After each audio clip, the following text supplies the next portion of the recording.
Let's talk a little bit about grief, shall we? And about tears, about crying too. I woke up to quite a download about this and then also had a comment on my previous post, so today's the day. We tend to put grief and tears and crying, all of it, in the negative category of things in life. And I don't think it belongs there, and apparently neither do the wise ones. Here's what they had to say. Grief is holy. It is holy, Holy, and holy, Wholly, in that it is part of life and part of the experience of being human. Grief is a sign that we loved. We loved someone or something or some place or some activity that maybe we can no longer do, and we are missing it. So there's nothing wrong. Perhaps that grief is a sign that you need to spend some time with those memories. If it's a person who's passed away, perhaps chatting with them wherever they are now. If it's a place, perhaps revisiting or looking at photos of whatever it is. If it's perhaps you used to play a sport you can't play now, then finding something that's a great substitute for that.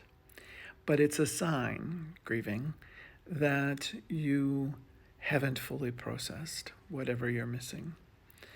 So don't push it away. Make some space for it. Chances are it will come back. Things like that too. And often grief and other things lead to tears, lead to crying.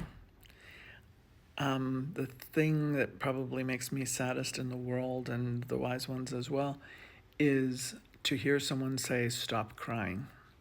Or what I heard a lot as a child, and many of us did, "Stop crying or I'll give you something to cry about," which is worse for obvious reasons. But tear ducts are standard equipment in human beings. We all have them, and there's a reason we have them. It's the way of our body telling us, our body speaking and saying that we have perhaps grief to process, or something has insulted our soul, or there's something missing that perhaps we haven't found yet at all. So we're not grieving it, but it makes us sad because there's something that needs to be found. Tears are an outlet for all of those feelings, in a way like a pressure cooker of letting off the steam. Unexpressed tears often become anger and frustration. So if you need to, when you need to, because you will, let yourself cry. And while you do, put your hands on your heart and ask yourself what it is that these tears are here to tell you. And if you're missing someone or something or a place, let that happen too. These days, if you're watching the news and what you see makes you grieve for humanity, put your hands on your heart and let yourself feel it for a little while.